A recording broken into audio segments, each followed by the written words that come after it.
নমস্কার বন্ধুরা, মল্লিকা হোম কিচেনে আপনাদের স্বাগত। আজকে আমি আপনাদের সজনে ডাঁটা আলু দিয়ে মাছের ঝোল রেসিপি বানিয়ে দেখাবো। তার জন্য আমি মাছগুলো ভালো করে কেটে ধুয়ে নুন হলুদ মাখিয়ে কড়াইয়ে পরিমাণ মতো তেল দিয়ে প্রথমে ভেজে নেব। মাছের মশলাটা বেটে নেব। তার জন্য আমি নিয়ে নিয়েছি জিরে, সর্ষে, আদা, রসুন, পেঁয়াজ, লঙ্কা। তারপর ওই তেলেই সজনে ডাঁটা আলুটাও ভেজে নিয়েছি।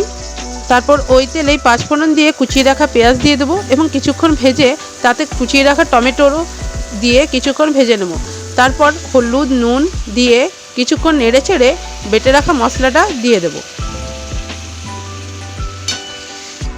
মশলাটাও 5-10 মিনিটের মতো ভালো করে ভেজে নেব, যতক্ষণ না মশলায় তেল ছাড়ছে।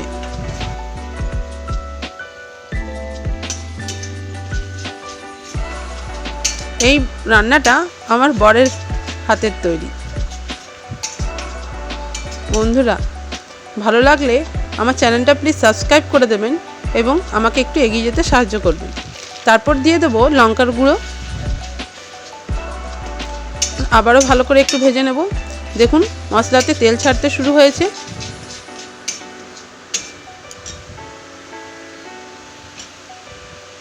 তারপর ভেজে রাখা আলু ও সজনে ডাঁটাগুলো দিয়ে দেব। দিয়ে আবারও 5-7 মিনিটের মতো ভালো করে ভেজে নেব।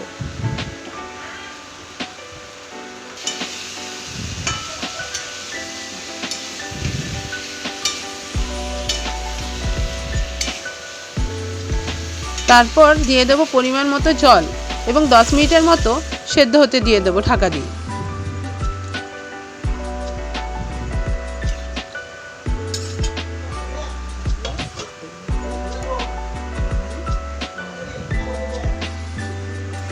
দশ মিনিট পর ঢাকা সরিয়ে দেখে নেব আলু ও সজনে ডাঁটাটা সেদ্ধ হয়েছে কিনা। সেদ্ধ হয়ে গেলে মাছগুলো এক এক করে দিয়ে দেব এবং 2-3 মিনিটের মতো আবার ঢাকা দিয়ে একটু ফুটতে দেব।